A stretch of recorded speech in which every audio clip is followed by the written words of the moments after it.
as we kind of explained, we're going to act out some of the hardest MMI stations. We're going to do a bit of a range. So we've got like all role plays, but very different circumstances. So one that focuses more on empathy, one that's more professional judgment and your ethical, I guess, reasoning.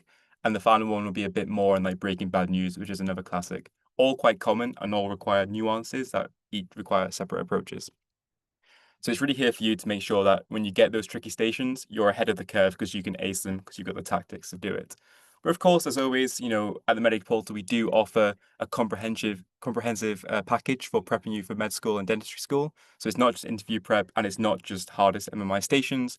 We do offer a lot more than that. So I encourage you all beyond this session to keep utilizing, the Medic Portal newsletter, the free preparation on the website, because they really are a fantastic resource to have. And if you want to purchase tuition, always great to get some private tuition with a tutor who can help you with tailored interview prep to your chosen medical or dentistry school.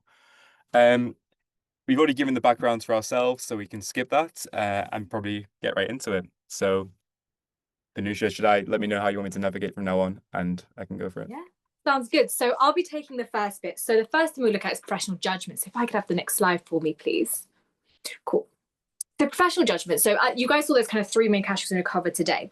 The first one is professional judgment. Now, this one, it kind of tests your communication skills and empathy. And what you guys might be quite familiar with is you've seen a lot of these topics in your UCAT SJT section. So this is where we're looking at, maybe someone isn't behaving in the right way in a medical scenario. So maybe your consultant smells like alcohol, or your friend is looking to cheat, those kind of things. But this is where we're judging, can you do the right thing? Can we trust you to be honest? And can we trust you to know how to escalate things and how to handle these sensitive matters? And this is a very, very important one, because I think this is the one that's you're going to most connect with as a medical student. So, the other ones are a little bit more drastic, the Breaking Bad News and things. They'll probably come a little bit later on in your career, or they're going to be quite dramatic, like you've lost someone's dog. And I hope none of you have experienced that. And I hope that none of you ever will experience that. So it's a little bit more unrealistic. But the professional judgment one is the one that you are going to experience, where you may come across certain types of people on your placement. You may come across certain types of people during your medical school time. So these are the ones we have to be a little bit careful of, and we want to be able to judge and trust that you'll behave in the right way. So they're really looking out for these kind of stations. So yeah, but above all, it's to your ability to make professional judgment in a given situation. So if I could have the next slide for me, please. Wonderful. So in this role play, you are at a medical school and in a group following a doctor as he visits patients on a ward round. One patient is asleep and has an unusual growth on their leg, which is visible. One of your friends takes a picture or a photo of the patient and is planning on uploading the photo to a shared group of medical students to prompt discussion. So in this role play, you will have a discussion with that group member about their conduct. So just to break down the scenario before Joshua and I kind of get into this, there's a few layers to this, and one of the key things that I want you guys to notice when we go into a role play station that me and Josh are going to do when we go through today's things is think about a few things when you read the scenario. So first things first, who are you in this scenario? So I'm at medical school, so I'm a medical student. I have certain obligations. I know that I have to behave in a certain way.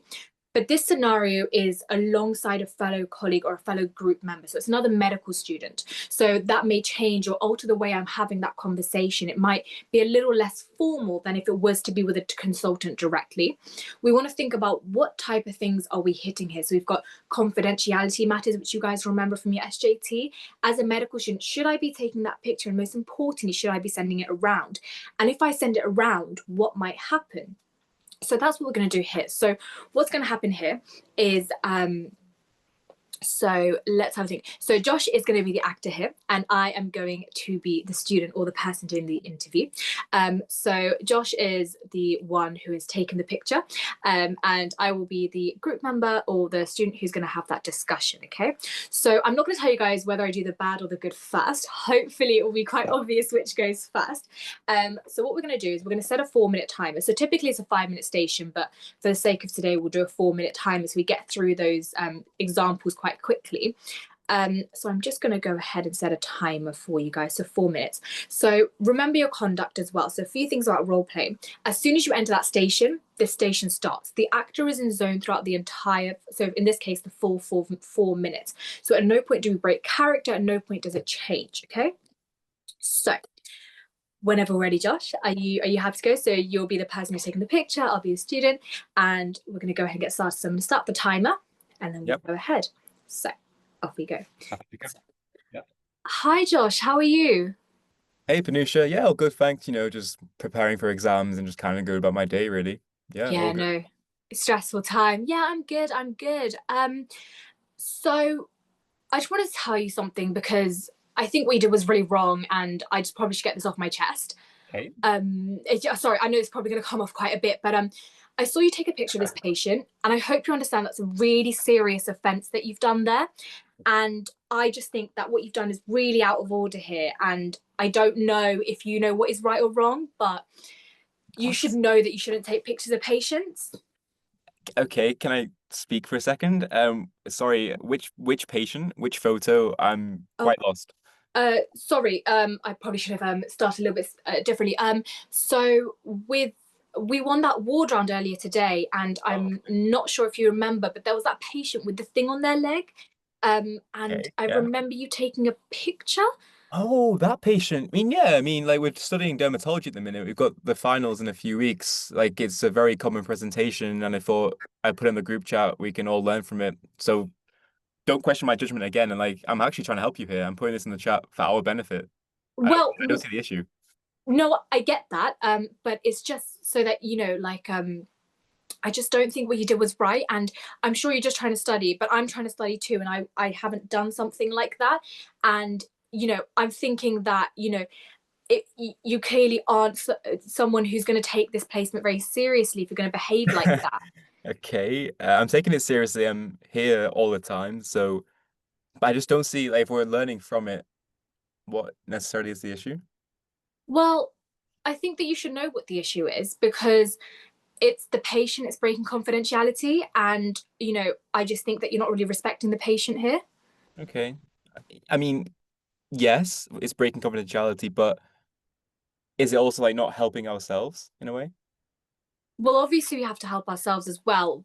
But I thought you would know that that's not right. And because of this, if you're going to behave like this, I am going to have to tell the GMC about this.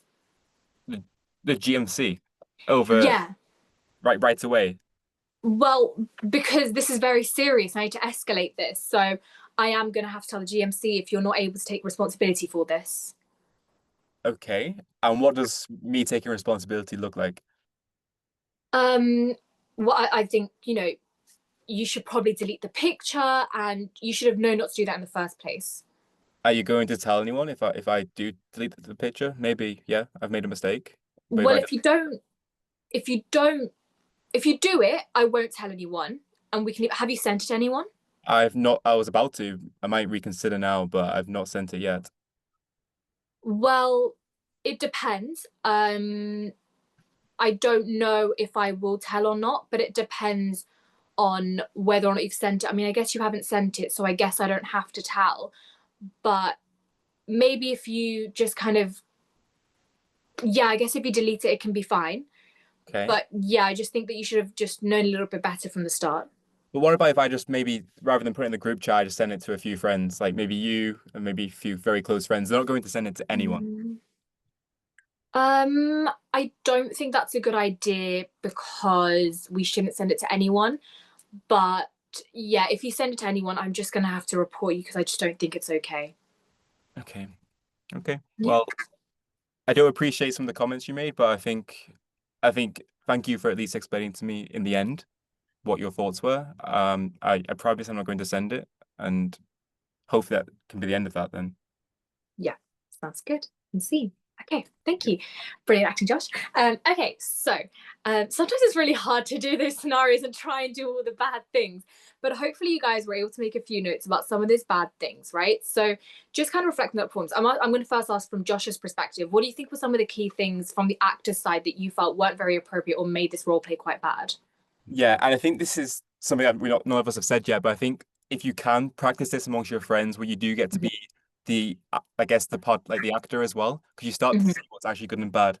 So I think from my perspective, Panusha did nothing wrong in the information she was giving a lot of the time. Like it was pretty accurate. It was more the manner it was given. At the start, I didn't really have a chance to speak.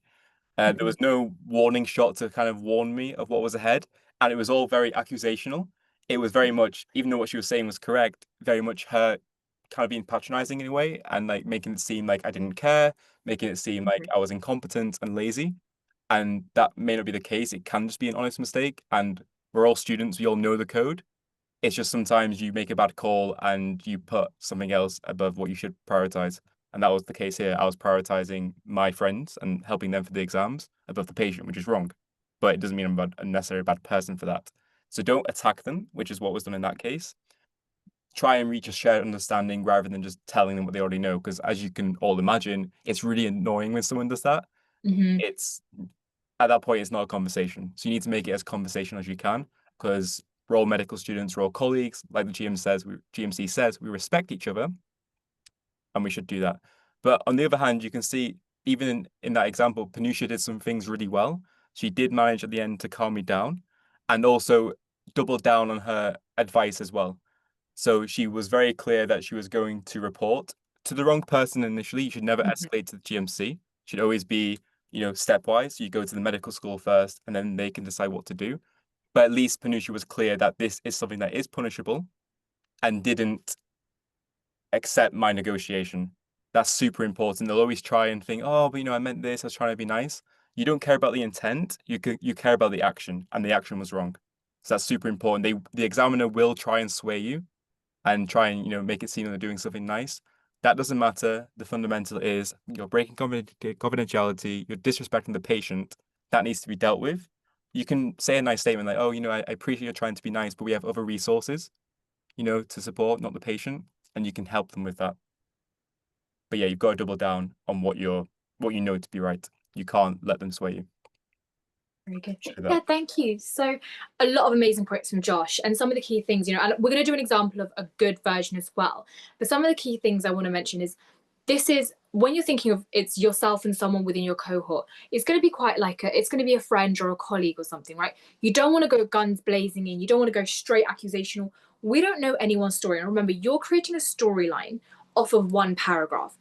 We don't know whether he's had the right heart, but I didn't give him a chance to let me know he had the right heart. I didn't give him a chance to say that he hadn't sent it to anyone. I've gone off a bunch of assumptions. And just remembering those SJT UCAT rules, never make any assumptions, make sure you're escalating to the right people, and make sure you're handling things kind as well. So I should have kind of thought about, okay, I have to give him a chance to explain. I should make it quite conversational. And then I should think about, trying to explain to him if he doesn't understand and trying to escalate if he does understand. And then make sure escalating to the right people is very, very important. So who do we go to is quite important as well. So let's have a look at what a good version of this might be. So Josh, I'm going to have us run it back for another four Yeah, minutes. absolutely. And we're going to go. So I'm just going to go ahead and say 3, 2, 1, begin. So, hi, Josh. How are you? Yeah, just tired, man. Like so much past medicine recently. I'm so burnt out. I can imagine it's a really stressful time. You seem like you're under quite a bit of stress? Is that something you want any help with? Nah, it's all good, aren't we all? I mean, just finals approaching. We're all in this together, just grinding. Yeah. Of course, of course. I completely appreciate that. I wanted to speak to you about something from earlier today. I was just wondering if you had a minute for that, if that's okay. Sure, absolutely. Happy to chat. Everything okay? Yeah, everything's okay from my end. It's just something I noticed from earlier today that I wanted to discuss and just be very open with you about. So I noticed today on the ward round, there was that patient who had that growth on their leg. Do you remember that person? Oh yeah, yeah, that lady, absolutely. Cool presentation, right? It was really, really interesting. I do completely appreciate that. I noticed that you happened to take a picture of the patient's leg, and I want to make it very clear I'm not accusing you of anything, nor am I trying to say anything negative here. I just want to understand where that was coming from because I want to make sure that we're doing the right thing always. And as my colleague, I want to make sure we're doing the right thing. So I noticed you took a picture of the leg. Was there a particular reason, or did you have permission to do so? Yeah, so I think okay, no permission to be upfront with you, but I think honestly, like this type of presentation is quite common. These cutaneous metastases from, different cancers is very common. And I think it's going to come up in our exams.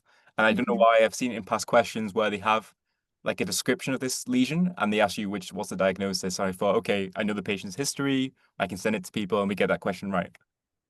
I completely appreciate that. It is quite a common presentation, and it's exam season, so I completely understand that. Um, I know you mentioned that you might want to send to people. Have you sent it to anyone? No, no, I was about to when I get home this evening. I've not really sent it to anyone yet, to be honest. Okay, fine. An issue, do Um, you think? I think it could be. So, what I wanted to bring up with you is the fact that I noticed you take a picture of the patient's leg. And I just want to understand if we're on the same page, because from what I know, it is breaking confidentiality taking a picture of a patient's leg. And I do want to look out for you. And I understand you didn't get permission. And it's great that you haven't sent it to anyone yet either, because that means we can kind of put stop to this early. I wanted to look out for you as a fellow colleague. And I just wanted you to understand that maybe it wasn't the best decision. I was trying to see if we can maybe work something out together. And if it's about the picture itself, then maybe we can try and draw something up together or something like that. How does that sound? Yeah, I guess I agree with you. Like, I understand, obviously, confidentiality is an issue, but do you not think, I don't know, like, what about our learning at the same time? Do you not think there's a case there? Yeah, I do completely appreciate that. And of course, our learning is very, very important. But I do understand that it never comes at the compromise of the patient. And by no means am I saying that that's intentional on your behalf. But I Yeah. do want to make sure that the patient is safe, but so are you. So would you be willing to consider possibly deleting the picture and maybe taking the right steps if you do need to talk to anyone about it? Because I'm not sure about the protocol, but I do believe that maybe it'd be best to just let the consultant or the educational supervisor of yours know that this was something that happened just to cover your back, Yeah. and then we can go from there. Does that sound okay? To be honest, I see your point, but no one has to know, right? Like, you're not Mhm. going to tell anyone, are you? If, I just send it to you, maybe like rather than the whole group chat, maybe I just send it to you, a few of my close friends, and we can, that's okay, right? It's small number of people. Like, it's not going to get out. I appreciate you trying to look out for my learning, but at the end of the day, this is about the patient. I can't promise that I'll keep it a secret by any means, and I would prefer if you didn't send it to me. Because of the patient, I do want to say that if it is something that you do send around, it is something I'll have to escalate, but that's just to protect you and the patient and make sure there's the best outcome. I do hope you understand. No, I know like you're going with principles here. Like, I think I've just been a bit tired and just made a lapse in judgment, to be honest. That's Um, I was going to send it, but I think after speaking to you, I'm not going to. okay. I really appreciate that. That's a really great ending. Thank you so much for listening. Okay, cool. Nice. Okay, great, Josh. Okay, that was a really lovely one. That was a Yeah. much better way around than the other way. So hopefully you guys are kind of picking up all those good points there. So yeah, definitely a much better way around to go about it. So Josh, if you want to kind of take over and just talk about those good points there and what you think was kind of the order that you appreciated.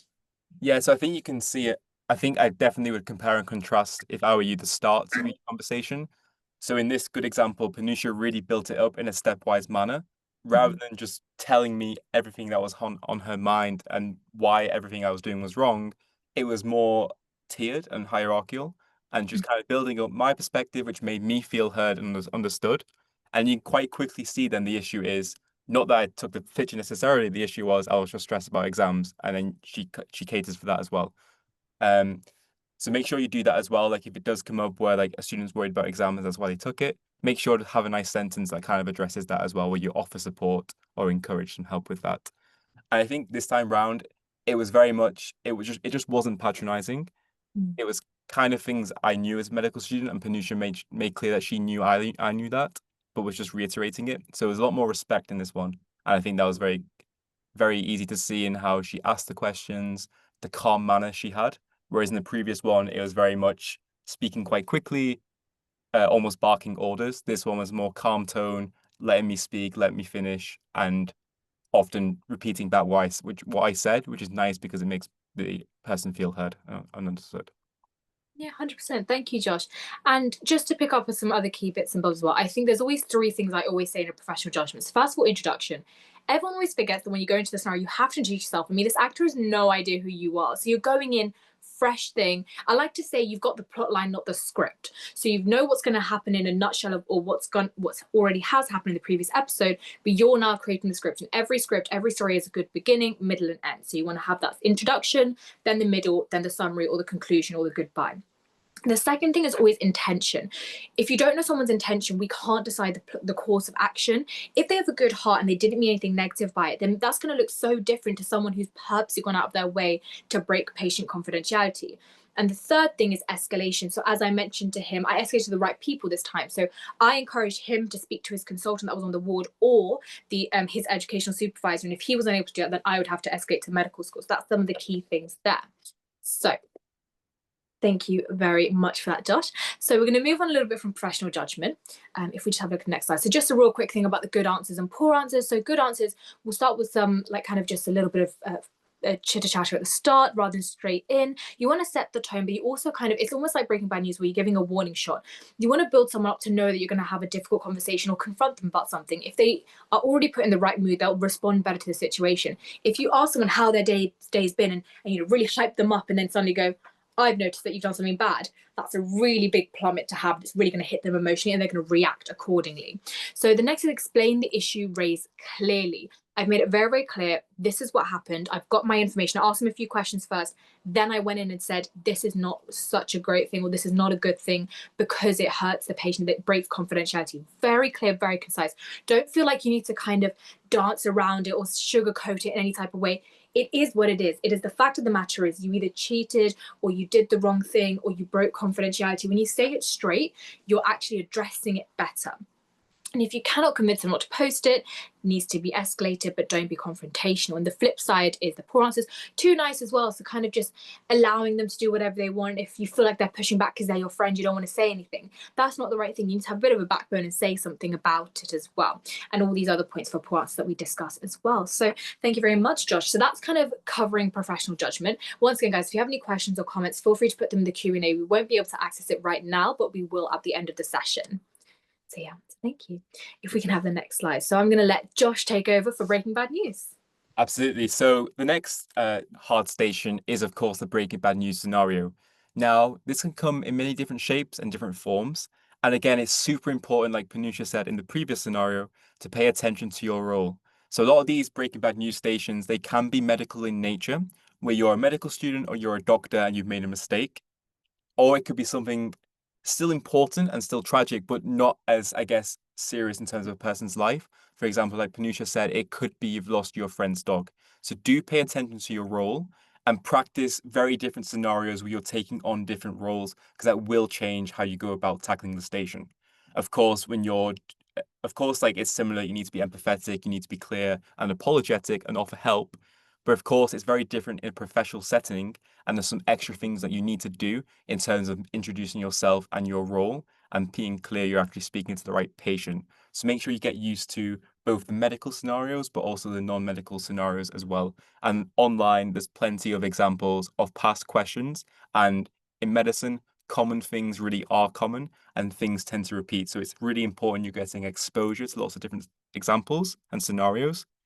And we're going to go through one example today. And I think you'll appreciate that although there are nuances to each one, the general bread and butter is applicable across them all. And that is going to give you more experience, more baggage, and that is going to transfer into better answers as well.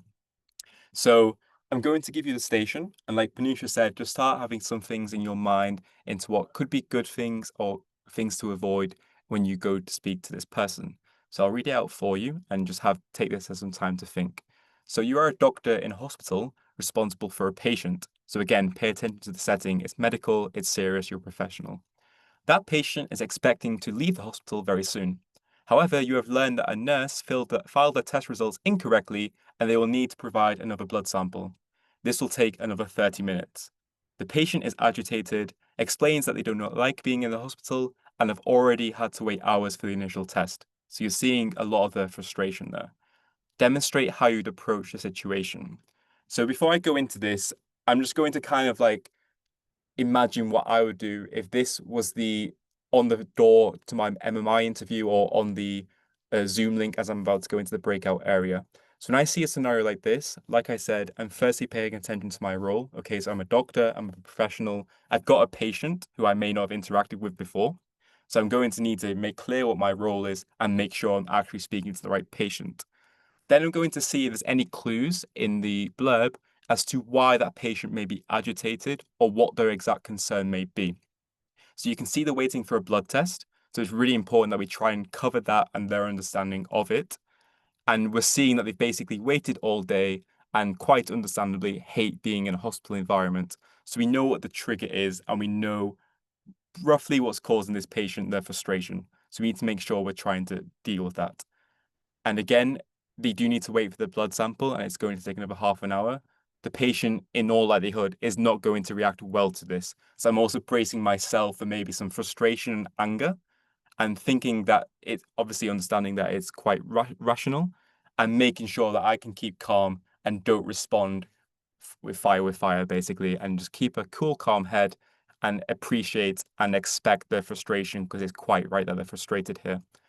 So going to go into the scenario now. Just going to set a timer on my phone just to make sure I do stay on time. So just get that and then we can get started. All ready in your end, Panusha? Yep, all good. So I'm going to go ahead and be the patient you're breaking the bad news to, and Josh is going to be our amazing student example today. So, Absolutely. good or bad, either one. You guys, I'm sure, will quickly figure out which way it's going. Yep, absolutely. Okay, three, two, one. Hi there. My name is Dr. Josh, and I'm in charge of your care today. Is it okay if I just chat to you for a few minutes about something? Hi, yeah, sure, come on in. Uh, Don't okay, yeah. worry. Can I just confirm your name and date of birth, please? Yeah, it's Panusha Panaya, and it's the 1st of November 2002. Okay, great. That matches what I had. So, unfortunately, I've got some bad news to communicate to you. Oh, okay. Oh gosh, this made me a bit nervous. Okay. Yeah, Oh, it's nothing to be worried about for your health. It's more that from our end, we've made a bit of a mistake. So we've been super rushed today, and we've actually lost your blood sample. you've lost my blood sample. What do you mean? Yeah, no, I get why you're annoyed. I know like it was really hard to get, and you've been waiting here all day. But we lost your blood sample. Like I think one of the new staff lost it. But I'm really sorry about that, and it means that we have to keep you for another half an hour. Now I know you might be quite frustrated, and you've stayed here all day, but we would like you to stay for another half an hour if that's okay. I Hold on, sorry, that's a lot of information to process. I don't even know what to say. Your new staff lost my blood sample. Why would you put new staff anywhere near me if they weren't trained correctly? First of all, second of all, I can't be here. I've already tried my best to be here all today. I can't do that. Sorry, I just you're gonna have to figure something out because I need to go home. I was promised to go home. Yep, I think I get that frustration. I know like this hospital is very busy, it's crowded, it's not the nicest place to be, and I know that you've got your own plans and your own life, but it's really important that we try and get this blood sample. I can't. It's really useful for your health. I just can't. I'm just I hate hospitals and this is just too difficult for me. And I just why would you even let this happen? I'm gonna put in a complaint against you guys. This is just unacceptable. I agree with your frustration. I think it is a mistake that we have to own up to, and it's perfectly fine for you to put in a complaint. Completely reasonable. Um, is there anything we can do right now to maybe make you feel more comfortable? Well, I mean, for one, you could let me go home. That would be great, actually. I'm afraid that we can't let that happen. This blood test is super important, and I'm sure you can understand like it's a good thing for your health. I admit we've made a mistake, but it's only an extra half an hour, and I promise it will make a difference. Well, I don't want to stay an extra half an hour. I'm already too. This is just too difficult for me. I hate hospitals and I just can't be here. And I this is just unacceptable. I can't even believe you would let this happen. This is just I don't understand how this has even happened. This is just unacceptable. I'm already really stressed out as it is, and now you're saying I have to wait an extra half an hour?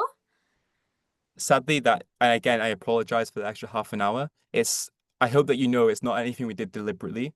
It was an honest mistake. I am sorry that it's happened, but yeah, there's nothing I can do with a half an hour. I'm sorry. There's nothing you can do. That's just, I mean, I could leave if I wanted to. You guys couldn't stop me. This is just, you guys don't even understand how stressful this is for me. Like, I hate hospital environments. I've always had such a long time history of how much I hate hospital environments. And you guys aren't understanding this anxiety for me. Yeah, that is the case, and I think I'm afraid the only thing I can do is really apologize about that and make clear to you as I can that we do need that blood sample. We can maybe, try and like address some of your concerns about what you don't like about the hospital because I know it's super stressful. But I think the main message is that I am sorry and we would need to stay an extra half an hour. If I don't have a choice, I guess I have to. Okay, fine. I guess I'll stay. Okay. And if you want to speak to anyone to complain after this is done, that's absolutely fine. Again, I'm sorry, madam, that this happened. Thank you. Okay. Okay, well, I'm gonna go now and Yeah. hopefully try to get a blood sample for you ASAP. Brilliant. Thank you so much. Okay. Okay, yeah. So I guess from your perspective, Panusha, how did you find that interaction? Yeah, I thought. Yeah, I honestly can do it because I say that was good, but I don't know if that's meant to be your good or bad because I thought that was quite good. That was meant to be the bad. I was We gonna say appreciate. there were a few things I could see you were Yeah. purposely missing out. So I was like, I think he's trying to take this in the bad route, but he's actually doing a few of the good things. So I couldn't tell. So I guess that's just too Josh is too talented there. So yeah, I think there's a few things that I could see that you're purposely missing out. So first things first, came and introduced yourself, but you didn't quite get my name and stuff until a little bit, like I think a sentence or two after. And then coming in, you did give me a warning shot, which is actually part of the good thing. But in terms of breaking the bad news, it is quite difficult because the way you said it was you were kind of like, we done this and blamed it on the new staff. I mean, one key thing for you guys to know, you're a team. So when you are taking responsibility for something, you take responsibility.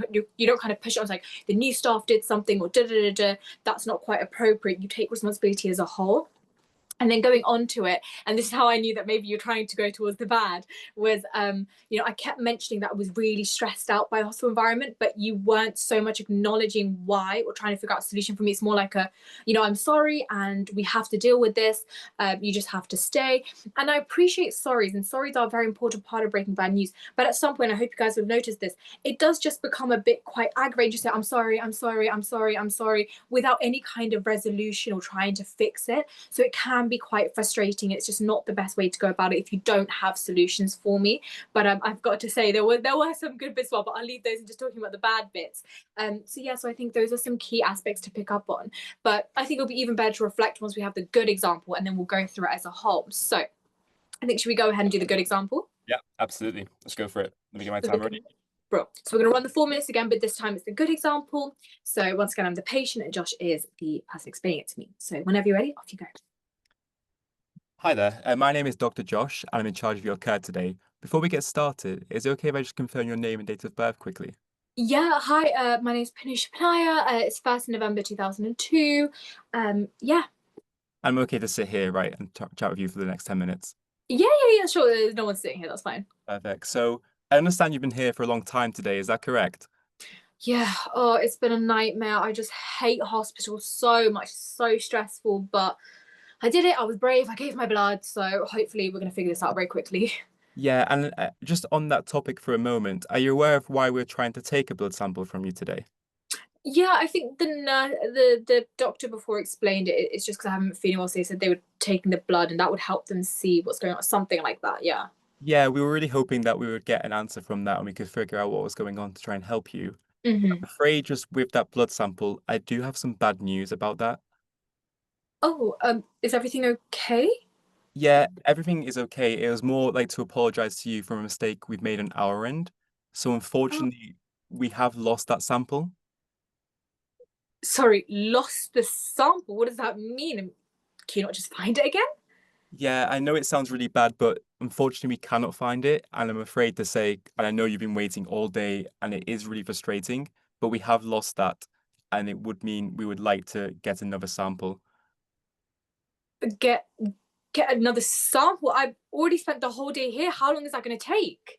Yeah, I know it's been frustrating because you've been here for hours and we've been late with you already, and it's a mistake that we've made. But it would mean that you'd have to stay here for an extra half an hour. A half an hour. I can't do it. That's unacceptable. You lost my sample and you're asking me to stay half an hour. Are you insane? I've already spent hours here. I can't.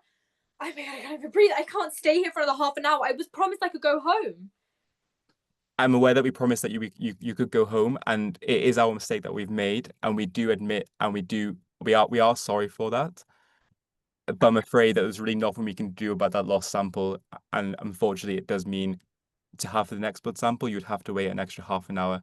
I am sorry that is coming as a shock for you because you have been so patient with us all day, and it's our mistake that we've made this. This isn't good enough. How do you even make a mistake like this? I trusted you guys. How am I supposed to even trust you to take another sample? I can't stay half an hour. I can't. These hospital environments make me really stressed out. I can't stay half an hour. I have to go. And we totally understand your need to go. So I guess two things there. Is there anything that's really particularly stressing you out in this environment? I appreciate it's loud and quite busy. I Is there mean, anything we could do to help? I can't even begin to explain. I just have bad experience with hospitals. Last time I was here, my dad wasn't well, and Mm. I just can't even begin to. I just it when I'm here, it just freaks me out. I just think about my dad not being well. I don't want to be here. These hospitals just make me feel really uncomfortable. I want to go home. It They are daunting, and I totally understand like how it may trigger some bad memories. With the going home aspect, unfortunately, there is nothing we can do about that.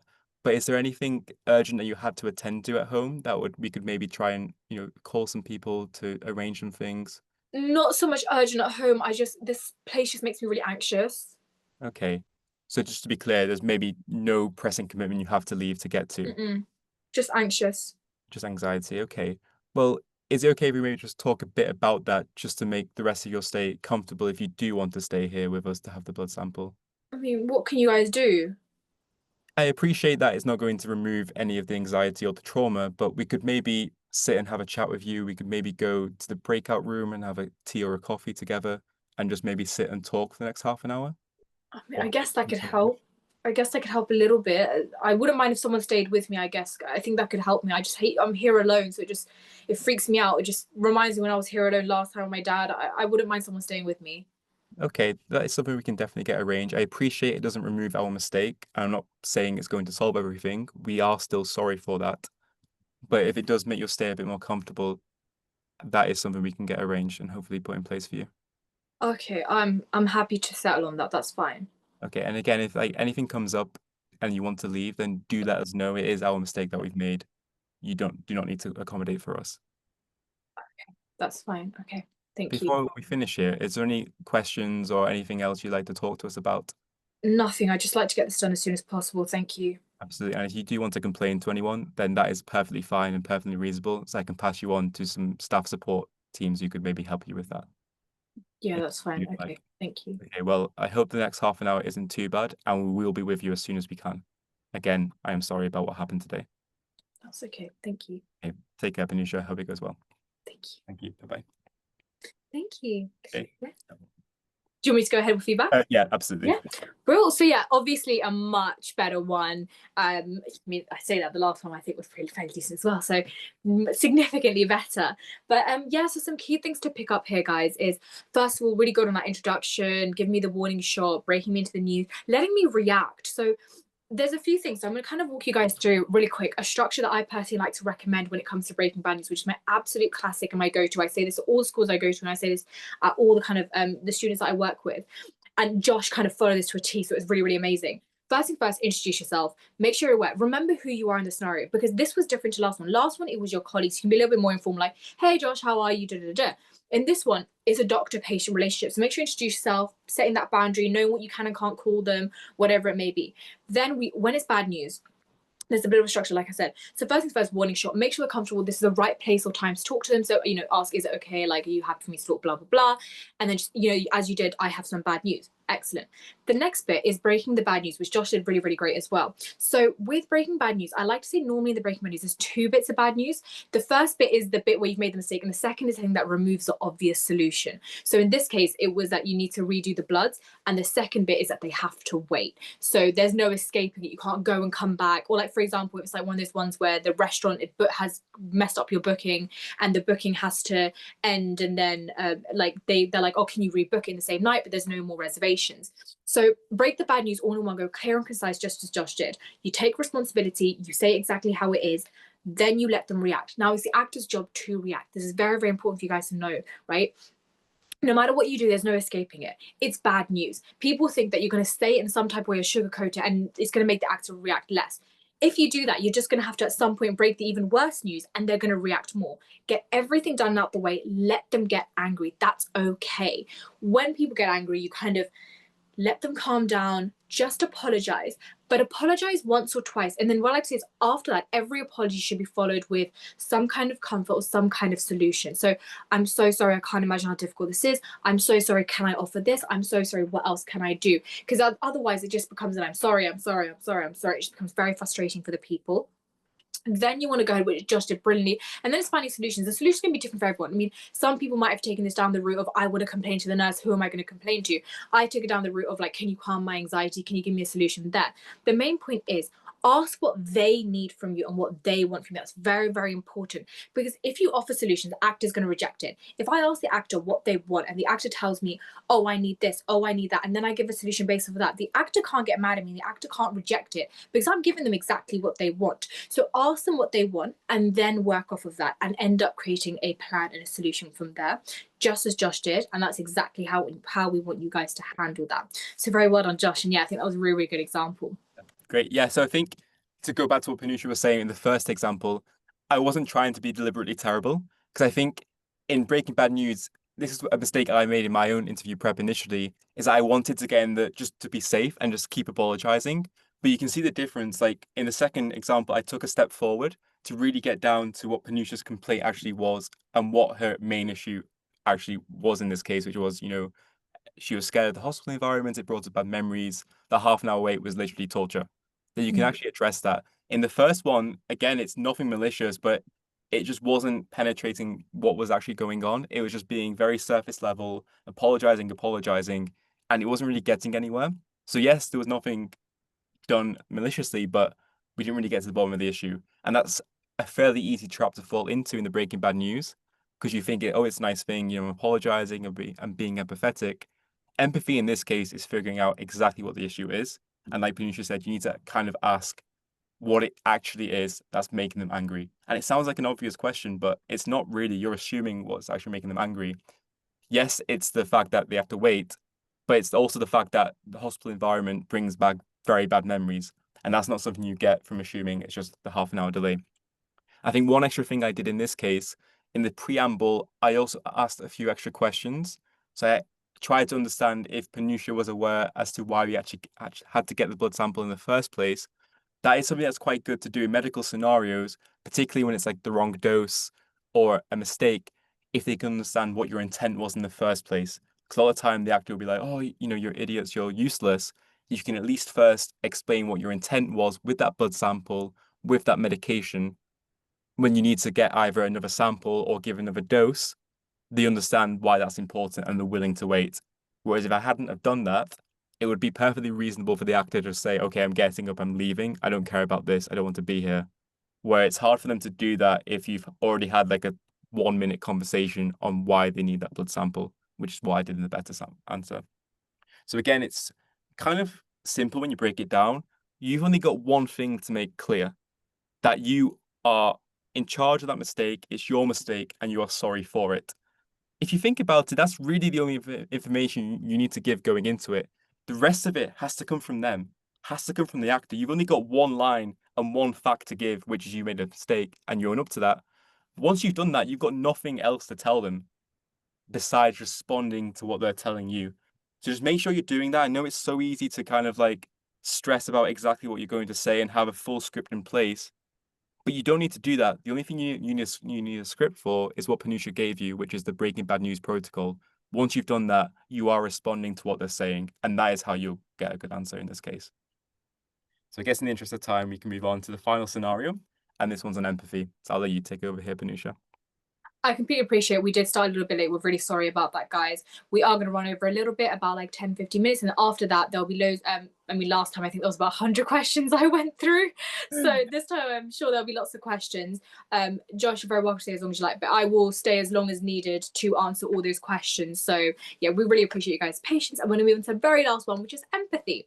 So these stations are not requiring you to break bad news as such, but to demonstrate an empathetic understanding of problems someone else is facing. So we're going to be thinking about the main things spoken about so far. So, who are you in this scenario? What is the main information? How can you be empathetic? So if I can have the next slide, please. Wonderful. So in this scenario, you come across social media posts from someone who expresses feelings of loneliness and despair. You recognize them as a fellow classmate at your current school, as someone who is popular with a large group of friends. The person is sitting inside the station. Consider your approach, okay? So we have all this information. So we're going to go ahead and we will do these scenarios. So I'm going to go ahead and set the 4-minute timer, and then we're going to have a go. So let's go ahead and get that up. Okay, so Josh will be the person in the scenario and I will be the student coming in to speak to you. So I'm going to go ahead and get started. That's good. Hey, hi. It's Josh, right? Yeah, what's your name? Sorry, I think you're in my tutorial group, right? Yeah. It's Panusha. It's Panusha. Yeah. Okay, well, nice to meet you, Panusha. I'm Josh. I'm in your year at med school, I guess. Hi. Yeah. Just I think we're kind of might have been in the same class ages ago. But yeah. Anyway, sorry, this is a bit random. But I saw your post earlier today about you feeling really sad and depressed. Are you okay? Oh, the one on Facebook, you mean? Yeah. No, I So, wasn't like I it just came across my feed, but yeah, it sounded like you weren't doing well. I mean, I thought you were really popular. This is so weird. I thought people like you don't have this kind of thing. uh, yeah, I mean, sorry, it's just that's caught me off guard a bit. Um, Oh, right. Yeah. Sorry. Yeah, maybe. I mean, you put it on public, so I'd assume you wanted people to see it. But I happened to come across it, and I just was surprised that you felt that way. You okay? eh, I mean, things aren't great right now. I'll admit to that. Uh, I guess it's on me. I put it on social media. People found out. Yeah. Uh, yeah. I yeah. mean, have you tried talking to your friends? Like, you look like you have a large group of friends, so you should probably go and try to talk to them. Yeah, appearances can be quite deceiving. Uh, yeah, I think just been quite a tough time, to be honest. I don't really know what to say. Sorry. I'm really shocked that you came to me to talk about this, to be honest. Sorry. Take some No. time. Sorry, I'm sorry I shocked you. I just saw it and I thought I'd come and talk to you about it. I mean, if you're feeling so upset and lonely, I mean, have you considered, I don't know, trying things that you like, hobbies that you like? I mean, what do you like? I mean, I like normally go out with my friends, but that's not really working out right now. I like just going Mm. out to a few pubs, for some drinks or to the park for some nice strolls, I or mean, paddle. drinks don't sound like a good idea. Is alcohol good for you when you're feeling this way? I'm not an alcoholic, I only enjoy one or two. Oh. I don't think that's an issue. I think it's more just, I don't know. I feel like I'm just losing my friends. We're all Hmm. going different places, different hospitals, and yeah, just that I'm not going to stay in touch with them. Oh, okay. Oh, that does sound quite difficult. Maybe you could try um making new friends. I mean, yeah, but it takes time to build relationships, and I don't know, like some things have happened in the friendship group that have caused us to kind of like fall out as well. It's just a Oh, mess. oh, that sounds bad. I mean, what happened with the friendship group? What was the drama there? No, just some like, I guess like two of my friends kind of cheated on each other, and then I got involved because I kind of like let it slip that it happened. So like all the blame's on me that I've ruined the relationship. Yeah, That probably wasn't the best thing to kind of let that blurt out. of Uh, course, but I mean, I've lost all my friends now. that's hard, yeah. Oh, I can't imagine. That's probably really difficult. I mean, I understand. I didn't go through the same thing, but I did lose friends like a few years ago, so I do understand what you're going through. I think what helped me was I kind of liked, I guess baking helped me, so you should try baking. Okay, I've never baked before. Do you have any Oh, recipes? This is okay. I don't think it's gonna cure my like how sad I feel or give me new friends, but sure, if it worked for you, why not? yeah, I mean, I guess it worked for me, so I just thought it might work for you. But yeah, I'm really sorry to hear you've been going through that. I hope that everything's okay. If you need something, I guess you can come and talk to me. I'm really sorry you're going through that. Yeah. Okay, yeah, I mean, thanks for reaching out, I guess. You're welcome. Okay. Thank you. Cool. So, Josh, feel free to tear that apart. So yeah, so I think there's a lot of things in there that you picked up on. So I think it was quite obvious that again, there was not really a two-way street. It was very much Panusha as the actor coming in with leading questions. So, getting right into it with me just being depressed and upset.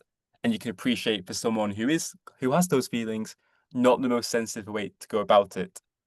There was no question about how I felt, so I had no chance to really share what was actually the issue until quite late in the conversation.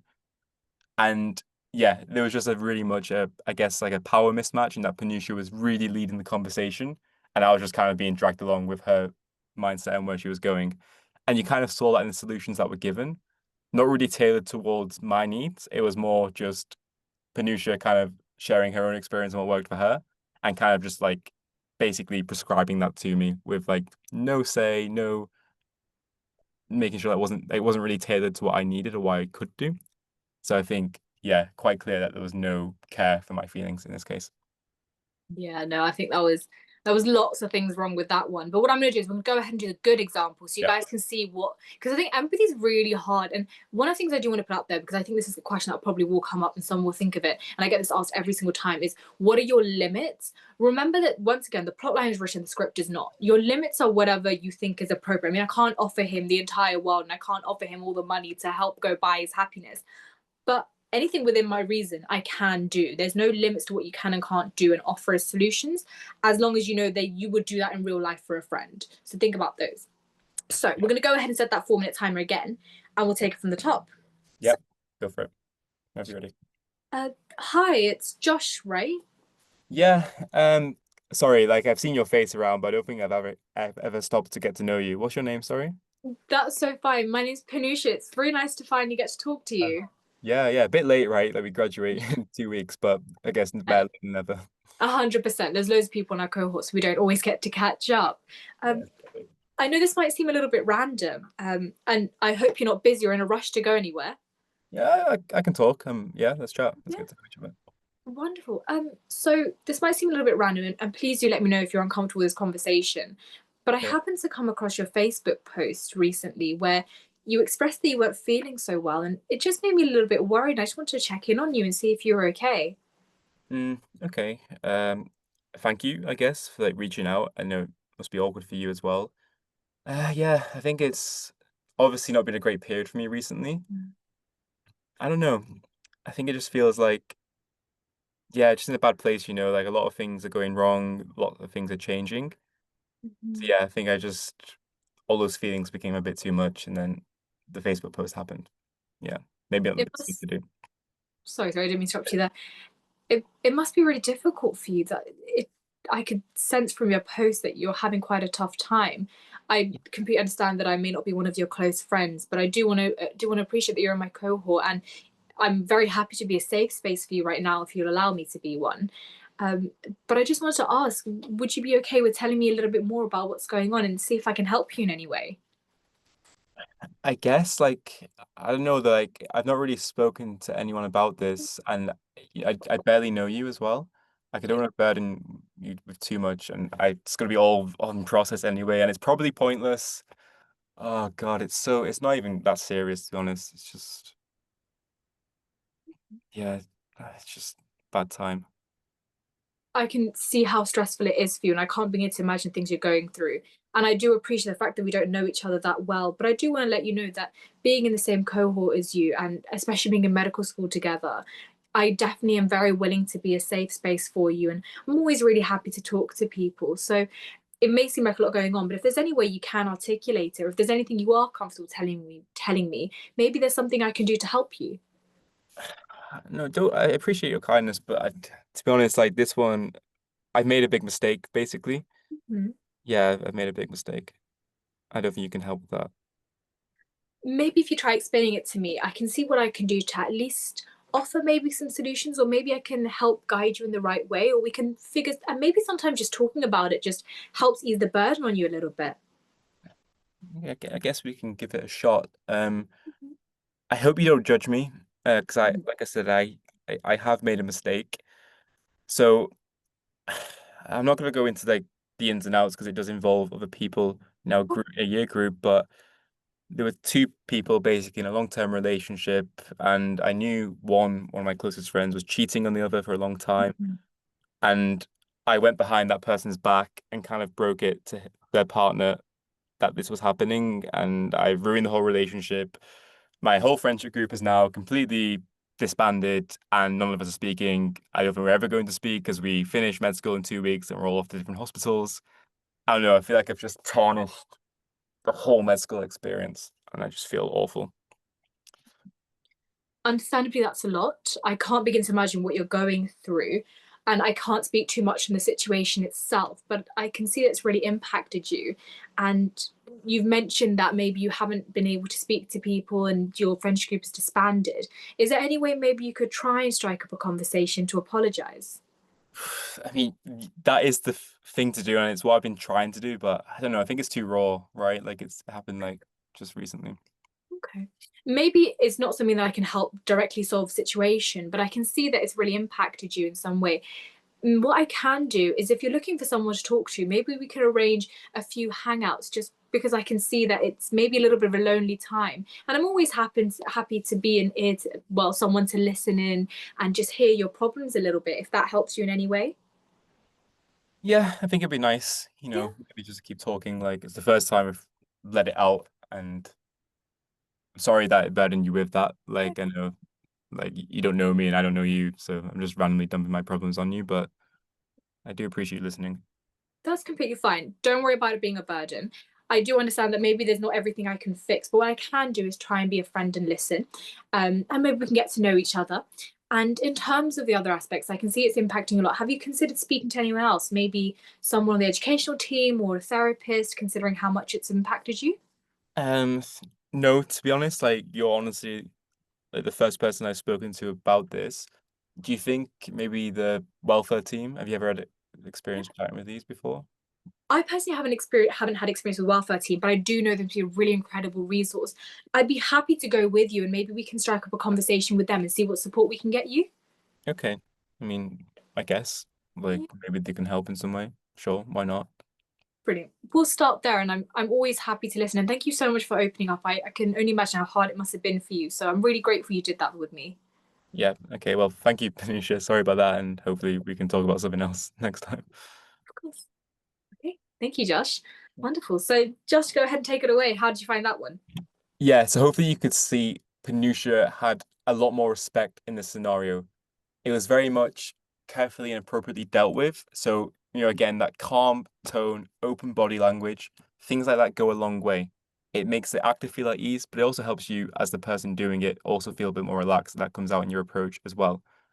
You can see in this case that Panusha actually let me to react, allowed me to react, which wasn't the case in the first one. I was being interrupted a lot, kind of like assuming some of my feelings, which is never a good thing to do. This time, Panusha allowed me to speak and allowed me time, which is super important, and demonstrated patience for me to communicate the issue. You could see I was being quite awkward in a way, like I was clearly not comfortable sharing it. And that is going to be the case. The actor, no matter how nice you are at the start, no matter how well you start the conversation, the actor, understandably, is always going to be awkward. I mean, put yourself in this scenario, literally. It's someone you don't know. It's a quite personal issue. They are not going to give you that easily. You are going to have to be patient and be respectful and kind of push a little bit to do it. Now, the way you push is super important. Panusha was not putting words in my mouth. In the first scenario, Panusha was saying, "Oh, you're feeling depressed." That's a big red flag because you can't assume how someone feels. In this case, Panusha did well to get direct to the point that she understood that I put this worrying post out, but the feelings were all from her end. It was that she was worried about it and wanted to understand better how I was feeling to see if she could try and help with that. So what Panusha did really well here is that she gave me time to speak and set up the context for that conversation perfectly. Yes, it was still awkward, but I felt less awkward the more that Panusha was patient and the more that Panusha was making clear her role as well. Panusha promised that she couldn't help me, like solve everything for me, but she did say and appreciated the awkwardness, which is super, super nice thing to do. It's subtle, but just, break the fourth wall a bit. Just say, okay, I know this is awkward, but I am here for you as a colleague and I do want to make sure you're okay. So if you are comfortable, maybe you could try and explain what is exactly that's bothering you. And Panusha tried that a few times before I eventually gave the answer. And I think it's a really important technique to use. It's called mirroring. So in that you kind of repeat the words that the actor uses. That is so subtle but so powerful. So you can see a lot of the time I was like, oh, it's going to burden you. She immediately dispelled that. And I was also saying, I'm quite worried. I've made a mistake. I'm an idiot. Panusha calmed me down there and like really broke those and made me feel more comfortable. So make sure you're listening and don't be afraid to just repeat the words they're using, especially with their feelings. Like if I say I'm worried or I'm really scared, you as the actor can say, what exactly is it that is worrying you? You can go deeper, but give them space. What you don't want to do here is cut them off or assume any feelings for them. And I think Panusha did that perfectly. And I gave a quite rogue complaint. Normally, it can be like a family member, like a bereavement, or like Mm. pressure from exams. I gave a very rogue one. I should have warned Panusha before that, but again, it didn't change Panusha's approach. Very calm, very professional, and allowed me to speak to get to the bottom of the issue. That was really well done. Thank you. And just kind of going off Josh, especially because he's just mentioned bereavement and things like that.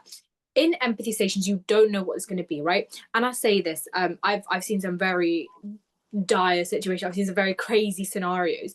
The thing is, no matter what happens, your point is empathy. You're not fixing anything. Very, very important. You're not fixing anything. It's not your place to, because that's what I was trying to do here as well. I'm not going to go in and jump in and be like, I'm going to fix your friendship issues and I'm going to talk to your friends for you. That's not my place. I'm not judge nor executioner. That I can't do that. What I can do is be there for that person. So good thing about empathy, you're not trying to fix the situation. You're trying to be there for the person. Think about what you can do to help them feel better. If they're feeling lonely, give them some company. If they're feeling down, depressed, lonely, they don't want to go out, maybe offer to take them on walks. If they feel like they're not taking care of themselves, offer to cook meals together. If you're in the same, I've seen situations where you're in the same uni accommodation or something. Maybe I can come for a Saturday morning, we can cook breakfast together, and that way you're just getting out of bed and you're doing something. If you're falling behind on lectures, maybe we can sit together in lectures. If you feel like you're not able to take notes, maybe we can share notes. Do what the actor needs themselves, not to fix the situation, but to help assist the actor. That's very, very important differentiation to have there. And the thing about empathy, and all of you guys will have this, it's just be kind. Really, at the end of the day, it's just what you do with your friends. It's just kind of being like a, you're sat there, I'm so sorry, and maybe we can figure this out. Soft, gentle tone, as you do with your friends and family. Don't I think sometimes people go into role plays and think, I need to put on this persona and be this whole different person. You're still you in these scenarios. You're still just an empathetic person who is going to be there to support your friends as you would in your day-to-day lives. That's very, very important as well. So if I could have the next slide for me. So yeah, so just kind of looking at some of those good answers, poor answer things. So, demonstrate empathy towards a person's feelings of loneliness, despair, and they would assume that the post is genuine. And very big one as well, don't interrupt the person. There was a bit of time when I think I interrupted once in one of the scenarios and I did apologize for that immediately. But sometimes they'll just trail off, and that's them thinking and feeling. That's something they look out for as well. If a very big tick they give is when you allow silences, because people feel and people don't feel immediately. They need a second to kind of figure out, what am I feeling? How am I going to express this? That's something that you guys need to allow for as well. So if you ask a question, they don't answer immediately, don't feel like you need to push them. Just be like, take your time. That's okay. Nod, support, offer tissues if there's props in the room. Things like that are all very supportive and important things. And yeah, so display open body language and non-judgmental or leading questions, but poor answers. Also one of the things that I did earlier was I was like, baking helped me, so baking's going to help you. This isn't me in the scenario who's hurt. So what helps me won't help him, and what helps him won't help me. Ask questions. This is your best friend in breaking bad news and empathy, even in professional judgment. Ask questions, know the whole story, know your actor before you decide what to do, because that's going to take away from you playing guessing games and trying to figure out where it's going to go. Then you know exactly what they want and exactly how to help them. Because the biggest question I get is, what solutions can I offer? They're telling you right there. He's telling me what he needs. He hasn't been able to communicate with any of his friends. They've all split apart. So right now he's feeling lonely. That's what I'm going to help him with. Your solutions are based on what they need. So ask as many questions as you can. It's really, really important. And yeah, so do not allow the other person to lead the conversation and may interrupt them. And don't use leading questions or suggestions. Like Josh said, I was like, so you're really lonely, like you're feeling depressed. That's not for me to judge. That's for him to tell me as well. And remember, in empathy situations, quite often they're difficult topics. So it might be a little bit harder for them to get out. So just be kind, be patient, take your time. Those are very, very important things as well. So if we just have a look at the next slide as well. So yeah, so just putting it out there as well. So so now we're going to go into questions. So guys, feel free to put in your questions in the chat, any comments or anything like that. We will work through those. I do understand we're really running over time, so really appreciate you guys' patience. You guys have been incredible. So how to turn interviews into offers. So we offer lots of amazing things with Make Portal. So go ahead and have a check out. So we have lots of things. So we've got lots of like webinars and things. We have courses. The courses are brilliant. I do them currently as well. I do them at schools. I think they're really, really useful, really compact. And then we have a really great MMI circuit. So we work on those as well. It's normally on a Saturday, but I think there's some more that they're offering as well. So go ahead and have a look online. Those ones are brilliant because what we do is we put you in a pair and you go around, you both get to do 10 stations each. So you get to do 10 and watch 10, and you get to actually stimulate stimulate the environment of the reading time, the having a go at the answer, and then getting feedback hot and fresh from examiners who are all currently like medical dental students that are giving you genuine and good feedback. So I really love those MMI circuits. We have little online mocks where you can do with tutors and you can get one-to-one tutoring as well. So have a look online. I think we've got some discount codes and things as well. So have a look online and definitely get involved if that's something that really does support you guys. So yeah. And I think there might be one more little slide. Is there? I'm not too sure. So yeah, discount code. Very, very important. We love a discount code. So go ahead and use the discount code for you guys. And I think that will bring us toward the end. So we're going to go ahead and start going through the questions. So we can kind of alternate a little bit back and forth, Josh. So I don't mind going first. I answer one, you answer one. We'll go from there. Absolutely. Which you can see the questions by any chance? I am. Oh, can you not see them? No, I can see them. I'm just saying, I can read them out to you if you can. Yeah. So we'll take it. So I'll read out the question. Should we read out the question and answer them? So I can start with the first one. So would it be permissible if the picture was only of the patient's leg and unidentifiable? So for that's for the first scenario. It still wouldn't be okay because regardless, that's still someone's private thing. So even if no one else realizes it, that patient will realize it. And it's still a violation of their privacy. So unless they give permission, it's always a no-go. Always, always, always. Next one would be, would we have to act out a way to ensure that they do delete the picture, or can you just rely on their word that they will? Very good question. So I think there's two parts to that. So one part is that you want to respect their colleague and you should trust your colleague. I think to the point where you've reached a shared understanding with the colleague that they understand why it's bad and they understand what your next steps are if they don't. If they then tell you that they are going to delete the picture and that's the end of the matter, that's okay. But you do have to make clear what the next steps would be if they don't do that and you're not convinced, slash, if you're not convinced they're going to do that. So I think, of course, you can't really force them to. I don't think that's a good way because I don't think that's really respectful to the colleague. But it's more that you should reach a shared understanding with them and be clear in what would happen if they weren't to delete it. But by that point, they should already understand that themselves. So it's not something you should get them to do. That would not, in all likelihood, be the best approach because it can be quite patronizing and it will be disrespectful to the colleague. So you don't need to force them to do it. You just need to convince them that what they did is bad, get them to understand that, and what the next steps would be if they hadn't have deleted it. Good question. 100%. So next one I see is, are the questions the same for dentistry and medicine? In a nutshell, everything we do, I know it can have a little bit more of a medicine focus, but all of these apply for dentistry. So all the empathy ones dentistry will do as well. Even if it's like the taking a picture of the leg, it might be like taking a picture of the mouth. Like that's the only difference. Breaking bad news, exact same thing. So all of it translates across dentistry and medicine. Yep, absolutely. Next question. As a doctor or junior doctor, who do you escalate concerns to? Great question, but there's still professional bodies in place that will still help you. Because of course, even if you're senior as a doctor, it's impossible for you to fairly represent the entire department in a consistent and regulated way. So of course, those same bodies still do exist. You still have supervisory teams, you still have departments within the hospital that are meant and equipped to deal with these complaints and these issues. So there'll always be like a body that will represent the hospital in a more collective manner rather than it just being the senior doctor. So you can go to those bodies. And beyond those bodies at your hospital or at the university, there is, of course, a GMC beyond that. But that's at that medical school's or hospital's discretion and not you as an individual doctor. For the next one I see, if the student deleted the photo, should we still encourage the student to tell the incident to his educational supervisor? So it's a bit of an iffy one, this one. I think so. I personally encouraged it just because there was a possibility they still would go ahead and do it, and because I didn't feel like they fully understood the consequences. So I would say it's always best to be open and honest. If they go ahead and delete it and they didn't understand the situation, so on and so forth, it wouldn't be the end of the world not to suggest it. It's not a negative to suggest it because you're asking them to go and have a discussion. I wouldn't go ahead and tell the educational supervisor if I feel like it's been handled correctly, but I would encourage them to discuss it just so they know what the right thing is to do, who their support is, and what goes on from there. It's always good to keep your team in the loop. So the difference is I would encourage them to do it, but I wouldn't push on it because it's not the end of the world. But I would no longer have to feel the need to escalate because it's been handled correctly. Yeah, fully agree. And the next question kind of relates to that. Do we still escalate if they will delete the image? It's kind of, that's your discretion at that point. That's your judgment, right?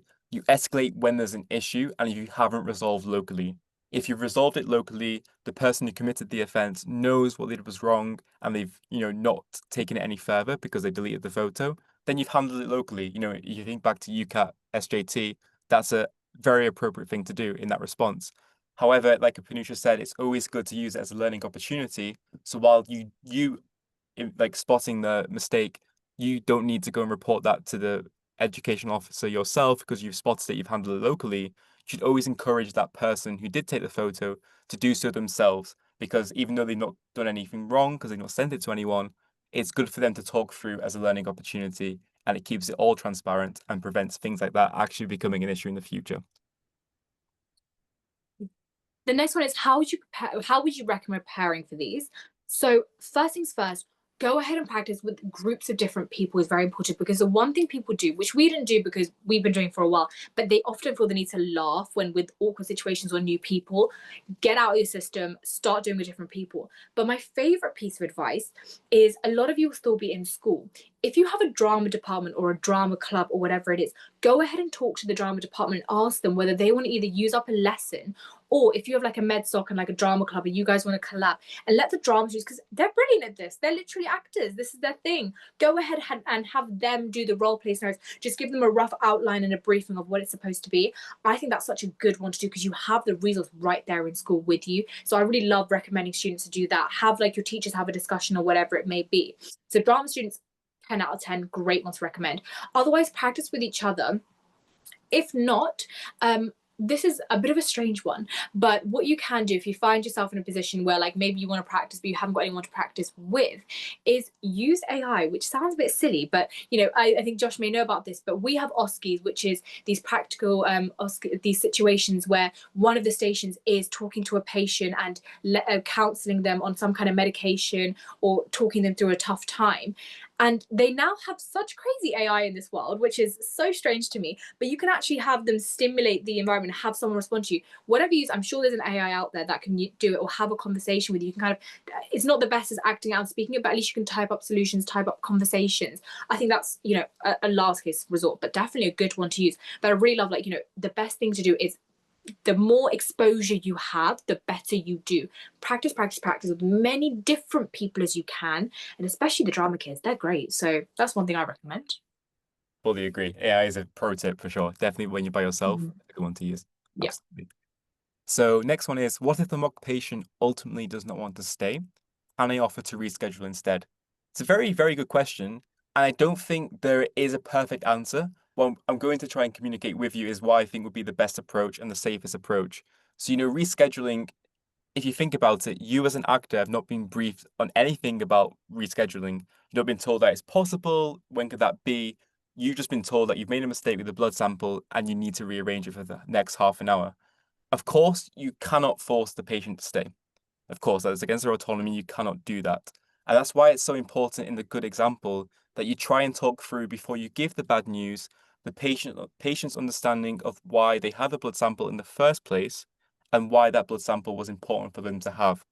Because that saves you the battle of actually trying to fully convince them to stay. And I think if you were to let them reschedule, I think you'll run the risk, highly run the risk, of missing what their concern actually was. It's just very blasé. You're not getting to the bottom of it. And I think it's just quite passive thing to do in that scenario, and you wouldn't get the marks that you would need to. So I think always in these scenarios, there tends to be like a hidden thing that you find out with the patient. So yes, the concern is that they have to wait, they're stressed about the hospital. You need to find out what is actually making that stay so much stressful for them. And there's so many marks for you to gain on being empathetic that you will not gain if you just say, "Oh, let's reschedule." It's passive. You're not addressing what the concern is. So I'd always recommend you try and dig deeper into what's making that stay so stressful and find much more actionable solutions to it. Help them with that concern and convince and automatically help them to stay to get the blood sample. That is where the marks are in that station. It's a good question, though. Yeah, 100%. I completely agree. The next question is it okay to say I understand? So this is a good one because we did actually pick this up earlier. So I understand. I thought usually it isn't a good thing to say. So with the term I understand, I think it depends on the story. So most of the time I avoid understand, but in the terms that Josh used it, he was explaining how he understood it was his mistake and he understood that it was frustrating because of what he'd done, which is a little bit different. So he was understanding that what he had done was not okay, rather than understanding that she didn't want to be at the hospital, which is the only reason it was acceptable. But majority of the time, avoid, I understand. The things I like to say instead of that is something like, I can't begin to imagine how this feels like. I truly want to be able to understand what this is like for you. I really am. I really do empathize with the situation. I can see how frustrating it is for you. Or please do explain to me just how this has impacted you, so I can understand you better. Just try to avoid it. I understand if you can, unless you're understanding that what you've done is wrong in a nutshell. Yeah, absolutely. So should you always try to include slash mention in your answers values a doctor should have, i.e., values of the NHS, the four pillars of medical ethics, GMC guidelines, duty of a doctor. So I think you need to do it in a very conversational, normal way. So I think it's better to kind of show that implicitly by what you're actually saying, rather than signposting in a quite robotic way that, oh, according to the values of the NHS, we should be doing this. I do, however, think that when it's a GMC guideline, that can be a nice thing to make clear if you weave it in correctly. This is particularly in the case of ones where you're talking with a fellow colleague rather than I would never bring up to a patient because the patient isn't going to care or understand. It's more if you're talking to a colleague and they maybe not are being a bit awkward, they're not really understanding the situation too well, and you're trying to really get them to understand it and they're not playing ball. You could potentially bring out at some point, like in the GMC guidelines, it just tells us to maybe, respect the like the confidentiality of a patient, that, don't share anything without their consent. That can be an okay thing to say. And but I wouldn't say you need to be I wouldn't say you need to signpost what those things are. You kind of just talk about them as if you would in a conversation, and that will shine through in your answer and how you go about it, rather than making it so clear that you're doing. I can see why you're trying to do that because you're trying to make it easy for the examiner to give you marks, but they'll be spotting that in your answer, and it needs to be conversational as well. Yeah. Yeah, 100%. Just remember, it's a role play, so it's not actually about kind of the content we're saying. It's more about how you're behaving.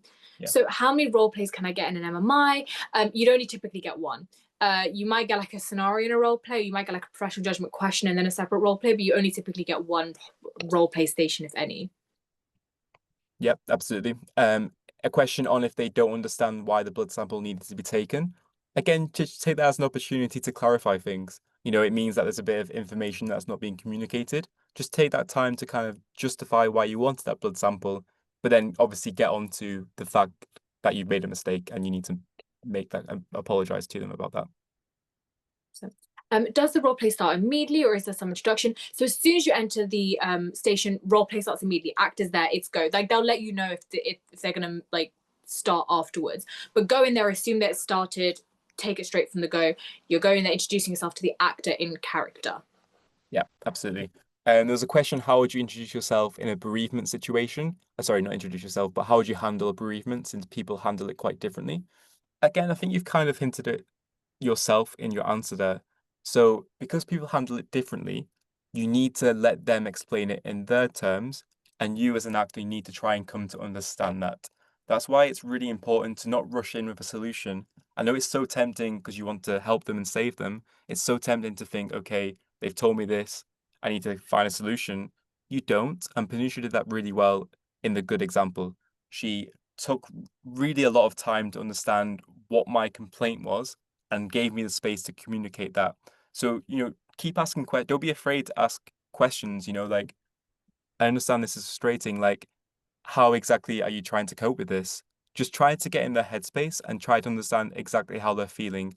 And don't be afraid to ask those seemingly obvious questions and quite direct questions. But, like, what is on your mind right now? What is going through your head? What are you thinking? How are you feeling? And let them speak because they will reveal the clues in the answer about how they feel. Don't jump in with a solution. Just let them. And you're not there to, like Quinusha said, you're not there to solve their issue. You're there as an ear, basically a sympathetic ear to listen to their issues and allow them space, a safe space to communicate that. And just something I want to add on to that one as well. In terms of things like bereavement, remember who you are. If you're, for example, a student or a colleague, you have no way of being able to handle a bereavement. You're not trained to do so. Remember what you can and can't do. So if you find yourself in a position where you're talking about bereavement, make sure one of your solutions is escalating to maybe like the welfare team in your university, or talking to a proper therapist, or talking to like the hospital, asking them to talk to the hospital team, because if it's like cancer or something, the hospital teams do have therapy services and offer bereavement support to people, and those are the people that should be handling that, not yourself, because that's not something you're trained to do. Yeah. But yeah, so is it okay to ask them to reveal personal information, or could this be considered too personal? Like what happened between me and Josh when I was asking about his personal argument. Test your boundaries, let them know it's a safe place, see why they don't want to reveal the information. If they don't want to reveal the information because it's too personal, be like, I understand, I'd love to talk more about how you're feeling so we can find a solution based off that. If it's because they don't want to burden me, or like they're nervous, I might say, it's a safe space, and please don't feel like you're burdening me. I'm really happy to take this on because I want to see that you're doing well. Then they'll open up to see what the reasoning is. If you feel like they just don't want to do it, don't push it, change it to just seeing how you can help them directly. Absolutely. If there's no tissue prop and you have some on you, is it okay to offer the tissue still? I would say do whatever feels natural. Don't do it if it feels like it's going to be forced or it's going to feel too awkward. If you feel genuinely at this moment in time, this patient or this person is in distress, they Mm-hmm. look like they need a tissue and you happen to have one on you, absolutely you can go and offer them one as long as that comes across in a natural way. I'd say I just want to extend onto that question. Touch is a similar one as well. I'd say with touch, there's only probably one red flag if you're unsure that person will be comfortable with that. But if you feel like naturally it calls for it, it can be okay. I personally wouldn't go on that along that route because I think you convey empathy better with questions and giving them space to understand it. But if you feel in that moment it is natural to touch them to offer, like a pass on the shoulder as support, you do that if you think it feels natural and it's something you would normally do. Again, just be yourself. Don't try and act like someone you're not, thinking it's going to help that person or help the examiners. You'll do better by just being yourself and doing what feels natural. So if that's handing a tissue or touching the arm, then do it if you think the situation calls for that. Trust yourselves as well. You're all smart, bright people who are going to do well at this. 100% agree, especially with that last bit. Do you tell your name if you're supposed to be friends? Yeah, just go ahead and introduce yourselves. Just be like, hey, it's Panusha, how are you doing? Whatever it may be. So if you, but also if you're not too sure and they didn't give the name, just be like, and it's someone who you're not so close to, be like, hi, I'm so sorry, your name has slipped my mind. Could you remind me of your name? I remember seeing you around. You can kind of freestyle it if you don't know their name. But yeah, but if it's like family and it's like your grandma, you don't need to know your grandma's name. You would just say grandma in a nutshell. Yeah. Yeah, great point. There's distinction there between your roles and relationships Mm. that may be pre-existing. How do I get better at talking to the actor? I feel like I can really show understanding and be empathetic. I just struggle on thinking what to say. Perfectly normal issue. I had this myself when I was preparing for my med school interviews. Found it really awkward and found it quite artificial as well. Um, Honestly, I think what really helped me with that was not only practice, and that's the obvious answer. I think, and this is something I hinted to at the start of the webinar, I think it's really important that you use yourself be the person in the role play, i.e., the person that has to be apologized to, or the person that has to be the one who has the personal issue that you need to find out about. I think when you're forced to be the actor in the role play, it really helps you see what good and bad things are. That is really hard to do when you're just the candidate, basically. So I'd encourage you to play the role of the actor, be that the patient or like the other medical student. Just play that role. That'll help you get better and be more conversational because you'll realize what things you actually care about. And then when you are the candidate, you actually start addressing those things and doing the things that you think are good. So yeah, just by being the actor, basically, I think is a good tip. Yeah. So going for the next one was, how do you offer advice for empathy without sounding bossy and keeping it personal and empathetic? I can, and I will stress this so much, and this is just such an important thing. Ask questions about what they want. There's no way you're going to be able to offer solutions without someone telling you what they want. So without sounding bossy and kind of like you're taking the lead, just be like, say for example, I was in this role play, like, I'd really love to be able to help you. Is there anything I can do to help? Or can you tell me what's really affecting you? And maybe we can find a solution. Or is there anything you've tried and maybe something you would like to try? And even if they don't give you answer first, keep going. But like, ask again, is there anything else you can think of that I might be able to do to help you? Just so that I can do what's best for you, because I really want to understand you. It's all about you in these empathy scenarios, because that's the person that's hurt, not yourself. You won't know how to help someone without someone letting you in to help. So the main thing is breaking those boundaries. If you feel like you're stuck and you don't know what to say next, ask questions. Never going wrong with asking questions. Feel free to be like, I'd love to know a little bit more about the situation just so I can understand a bit more. Is there anything else that you think is bothering you? Is there any other avenue we haven't explored? Ask as much as you can, and that's the way you're going to find the most solutions. Absolutely. So what should I be doing right now to prepare for interviews? I think the first thing I would do is tailor it to your medical school. Medical schools have very different types of questions that they ask, i.e., different MMI stations that come up. So I'll be looking at some past interview questions that come up for that medical school. And that can either be found on the medical school website. So they sometimes give you like what MMI stations typically come up, how many, and how long each one lasts. That just helps you simulate the environment a bit more in terms of like how long you actually have to speak and how many questions and potentially what types of questions you can expect. But to be honest, like there's very broad themes that will always come up. I think first and foremost, they're checking you are the person that you described in your personal statement. That's super important. So I would be reading your personal statement and making sure that if you've mentioned an experience or something cool that you've done, that you're able to talk about that fluently in person because they're checking that you actually did those things. So that's the first obvious one. Then the rest is just kind of put yourself in their shoes, right? If you were the med school examiners, what kind of things would you want to see in a potential candidate? You know it's super competitive. You know it's a big responsibility. Just try and think what kind of things would you want to see in someone you want to give a place to. So firstly, you need a very clear rationale as to why you want to do that course. So this is applicable to all universities. You need a clear reason as to why you want to be a doctor. It's always going to come up. And I mean, we can have a separate whole conversation about this, but one type advice I want to give for this, when I hear that answer, or when the examiner hears that answer, they want to think that a doctor is the only job you can be. So make sure your answer is specific to a doctor and not just anyone in healthcare. To do that, you need to really relay things from your work experience about what the doctor was doing. So it's not enough to say, I want to help people. A biomedical scientist, a nurse, a doctor all help people. What a doctor does differently is that they're really bringing the specialist clinical and scientific knowledge with the leadership role that they have in the team to work with a patient and delivering a care plan. And you can make that more spicy, you can make it more interesting by giving your own observations that you have with the role of a doctor, but essentially it needs to be clear. Then it's just preparing for the common stations. You could easily find on the Medic Portal website the different types of stations. Today we covered like role plays and quite professional judgment, but there's also other things that can come up. It's drug calculations. There's the values of the NHS. God, oh gosh, I'm trying to think off the top of my head. There's teamwork and leadership and your experiences in each of those roles. So just make sure you're kind of going through all those common stations and preparing quite answers to the common questions. Because trust me, it is common things that come up. They're not really trying to trip you up. They're more just seeing you are going to be a safe doctor, a committed medical student, and that you want to be someone who's going to thrive at university. Don't forget that bit. It's so important that in your answers that you seem happy, you seem, stimulated by what you're talking about, that you're engaging with it. Don't be a robot and just relay things that are factually true. Just be a person, be a human, and just seem engaged, seem interested. They're not there to grill you and pick up on every mistake. Like even in my good examples today, I was making mistakes and doing some things incorrectly.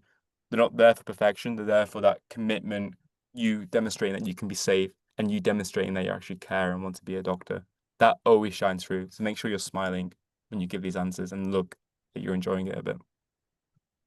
But 100%. I definitely, was yeah. basically 3 webinars in one there, Josh, so killed Yeah, it. yeah. But keep Yeah, seeking no, out the no. support on the Medic portal as well. There's plenty of like more detailed information of what I was giving on the website for free. So you can check that out.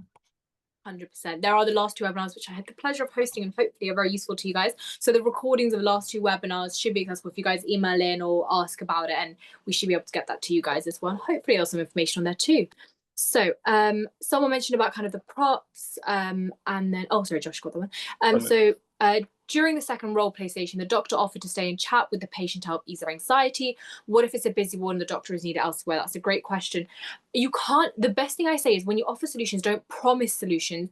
Offer solutions and say, we can see what we can do. If the doctor can't stay, be like, we can try and arrange for someone else. Or maybe we can have family come and sit down. So the main thing is don't promise anything. Just offer solutions and say, I'm going to try and accommodate this to the best of my ability. When you have a solution, don't stop there. Say, okay, what else can we do? Let's keep coming up with solutions. So in case one falls apart, the other's there. So that's what I would Absolutely. do in that one. Absolutely. Completely agree. For Breaking Bad news, would you say Spikes is the best framework to use? There are multiple you can use. I forgot the names at the top of my head, but they're all very similar. Like they have different acronyms, but it's all basically the same thing. It is basically a preamble, a warning shot, let them react. They're the three most important things, I'd say. But the other letters and the acronyms you'll get in anyway. So I would recommend just anyone that you're comfortable with and that you can, well rehearse and well recognize, but just pay attention that they're all basically the same. There's not one better one. It's more which one you feel comfortable with. But I would argue that they all have the three most important bits, which are a short preamble, the warning shot, and silence. Like the rest is kind of subjective as to what's good and bad, but they all kind of do the same thing, and that's the bread and butter of it, to be honest. So just pick any, but we would recommend spikes for sure. 100%. The next one I can see. Okay, in the case of delivering bad news, like a bad health diagnosis, what is the best approach in preparing the patient? That's something unexpected and bad regarding their health without completely scaring them. Now, understandably, a health one is tough. We're in big medical school. I'm in my final year, and there will never be an easy point of saying this information. So the best thing, first of all, is for you to acknowledge there is no easy way to say it, because if you know it, you're not going to freak yourself out. It is bad news at the end of the day. So also be prepared for bad reactions, very important. I think people are really looking for like a way to make sure everything's calm. It won't be calm. It's a bad health diagnosis. What I would do is, first of all, make sure the time place right, but like, do the warning shot. I have some bad news. Is now a good time to speak? Is there anyone you would like with you, as this can be some difficult information to process? Then say it all in one go, but the main thing is the comforting bit after. There's no way you can avoid bad news, but there is ways you can avoid someone staying upset with the news. The best thing you can do afterwards is making sure saying, understanding why it's upsetting them, and then giving them solutions. So very important. I will keep saying this. There is no way to escape bad news, unfortunately. What you can do is best of your ability to prepare them, give them a warning shot, then get it done and dusted without kind of sugarcoating or going back and forth, because that's what's going to make it more difficult for them to process. So the next question is generally how should you structure your answers to make them more clear and easy for the interviewer to follow? Great question. Firstly, there's no perfect structure. Okay, there's no perfect solution that you can pre-learn and apply to every single question.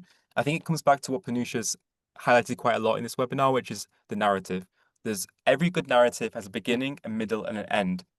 I like to think of that as almost like point, evidence, explain, if you ever learned that in English language. So always be, especially when it's bad news, you always want to, and it's kind of like ties in with what Panusha was just saying, you want to get straight to the point in a way. Like you want to be very clear in like a nice simple point that you can deliver to the patient, which could be an apology, it could be an explanation as to what's happened. You want that simple point first, so that the interviewer will see that right away. If you have like a nice apology, they can see, okay, that was the candidate giving giving the bad news in a very clear way that the patient can understand in a format that they could actually deal with. So that's kind of the point. Evidence is kind of like the reasons behind it, I guess. So this is like your middle. You're kind of explaining a bit more what's happened, why the mistake, actually occurred, and then you're kind of like starting to apologize for that. And then the end, and then the middle, it can be vary in length. Like it can require a lot more work, especially because the patient's going to have a bad reaction. You might need to dig a bit deeper into why exactly they're annoyed, dig deeper into which solutions are actually going to work for them, and that's kind of the meat of your answer.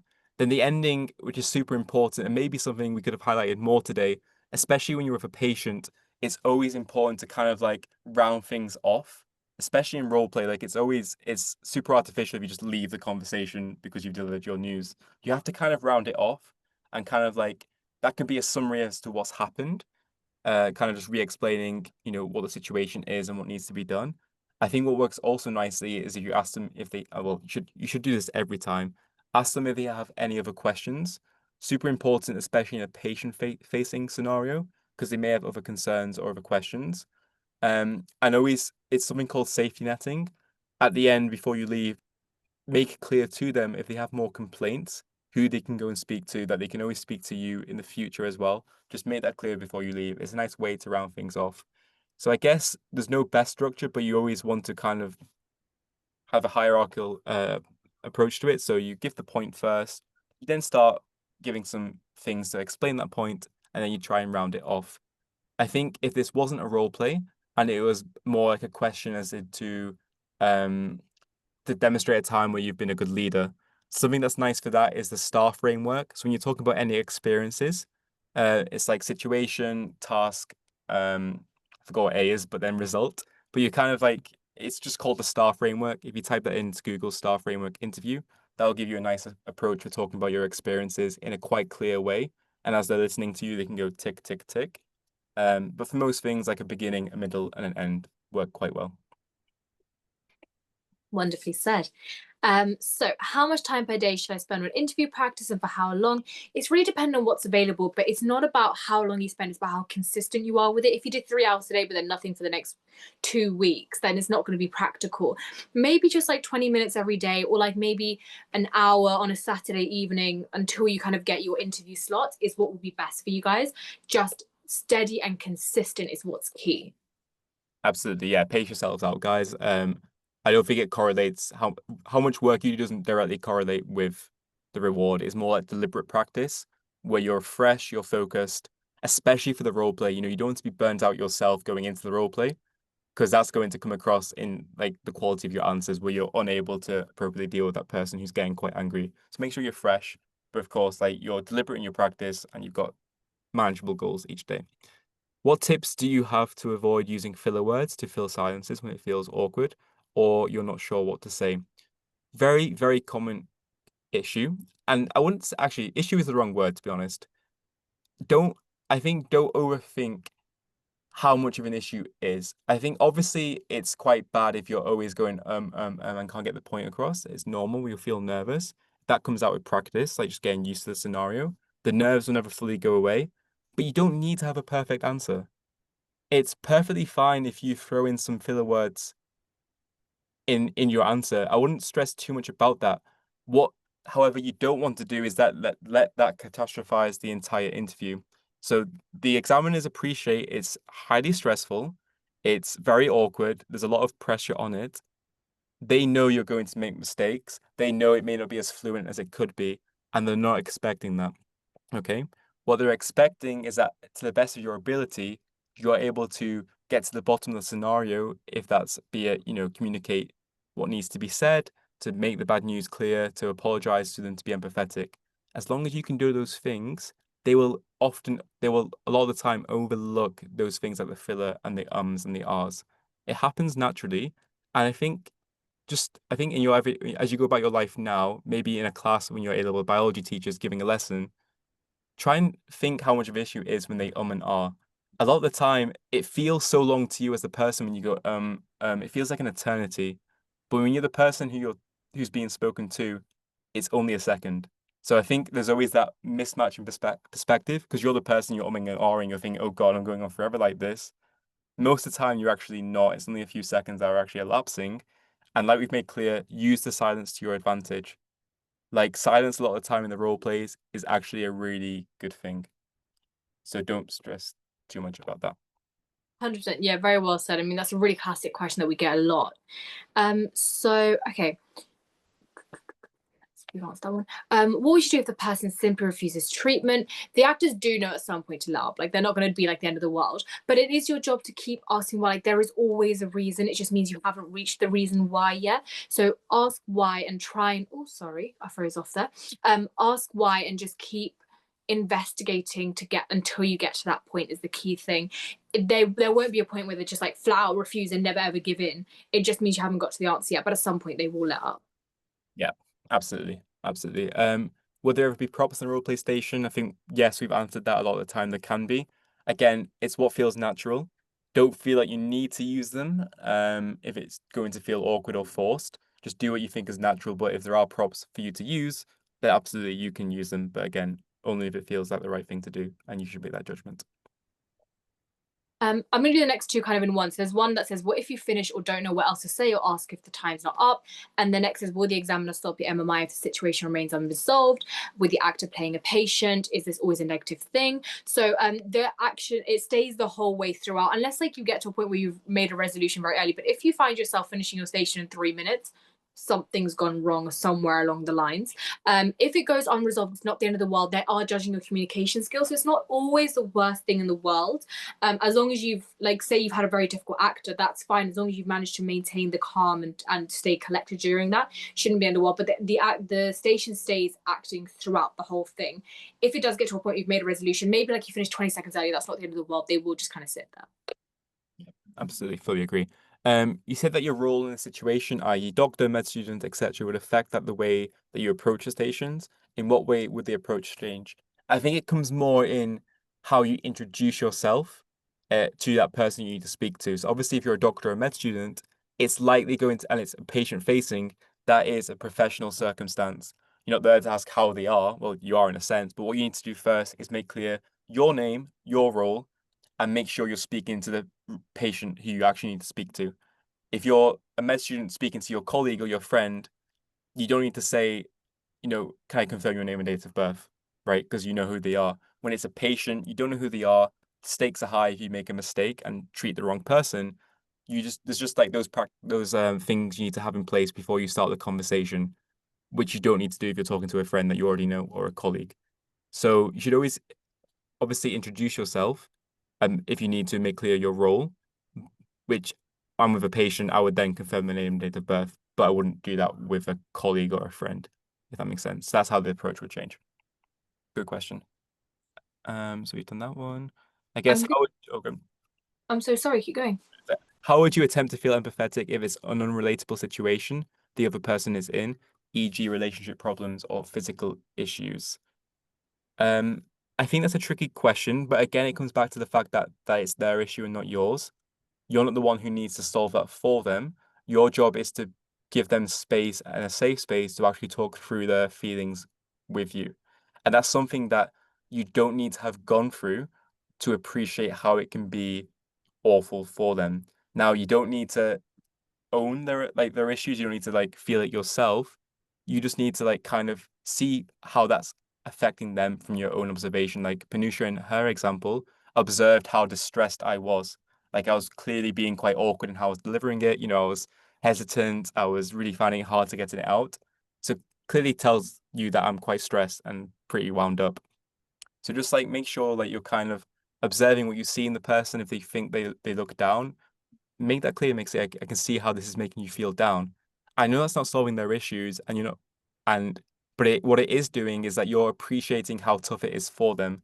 And trust me, that makes the person feel so heard. If they can see someone is appreciating how they're feeling and how much of a tough time it is for them, then that is enough, to be honest. And that's kind of the goal in those empathy stations, to kind of see and address how it's actually making them feel. So you don't need to have felt it, you don't need to feel it yourself. It's more just you're appreciating how much those issues are potentially wearing them down, stressing them out. So it's more that you're helping them through that. I'm going to skip down to another one that I saw earlier, which was, have you got any advice on how to reduce saying ums and likes? Because this is my favorite, because I struggled with this back in the day. If you have a bad habit of saying ums and like, I actually had a teacher who, what they did was they noticed that I said the word like a lot. And I'm probably going to start saying it a lot now because I've made myself aware. But back in the day when I was sixth form, I would like say like every other like sentence and word, and it was very, very bad. What that teacher did for me was they recorded my answer and made me sit there and count the number of times I said like, until I was very hyper aware of it. And it worked a charm because I was so embarrassed by it that I then continued doing that. So what I recommend, if you find yourself in a position where you think and like a lot, record yourself, count it, and make it a point to reduce it. If you have to humble yourself into it, that's what you got to do. But that really helped me. It's just something I was a sufferer of back in the day. That's a great tip. I'm gonna start myself actually. I never thought of that. That's a good one. Would it be best after the picture, one to say a small end comment to ensure that there is no awkwardness in the future and to emphasize that it was necessary to do this for patient safety and the student safety? Absolutely. I think Panusha did this in a way. So she kind Mm. of explained to me that she was doing that to look out for me, and that we've kind of resolved it now, and that there doesn't need to be any further action taken. And I think again, it comes back to that beginning, middle, and end. It's a nice way to round it off. And I think the beauty of it in the interview setting is that it kind of gives you a bit more control over the end of the station as well. So that, you're coming across professional, that you're kind of like know where the conversation needs to go. And it shows that you're being clear. So absolutely, that'd be a great way to end it, the way you suggested, by kind of re-summarizing the situation, and that's kind of been dealt with now, or wherever the status was in that station. Great point. Just because I'm a little conscious of time, I'm going to speed through maybe three in a go, and then Josh, you want to do three in a Yeah, go, sounds good.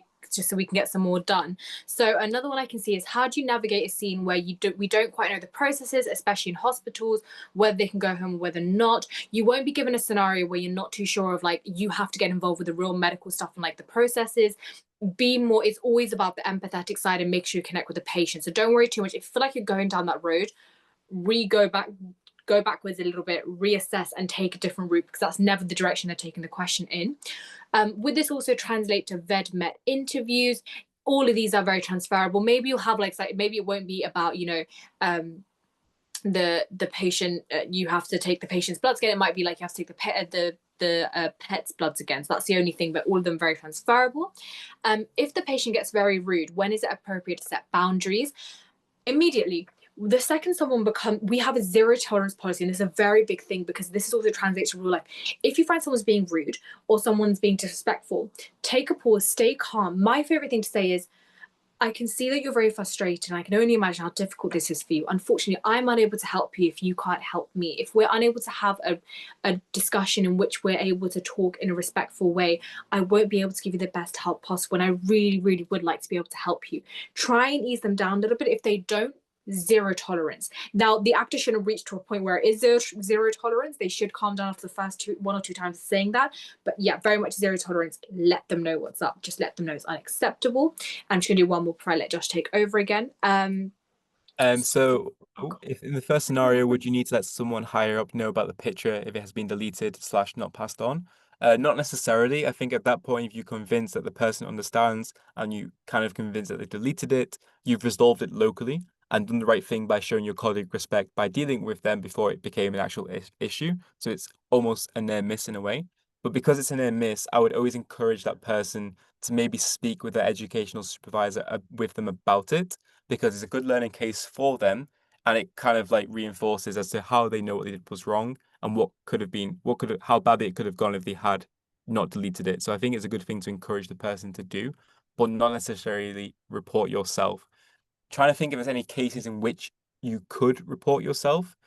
I think if it's potentially a near miss where maybe it was like you maybe miscalculated a drug dose and almost gave it to a patient and had to intervene to stop that, that is obviously a bit more serious, because that is a patient's life that was at risk in that case.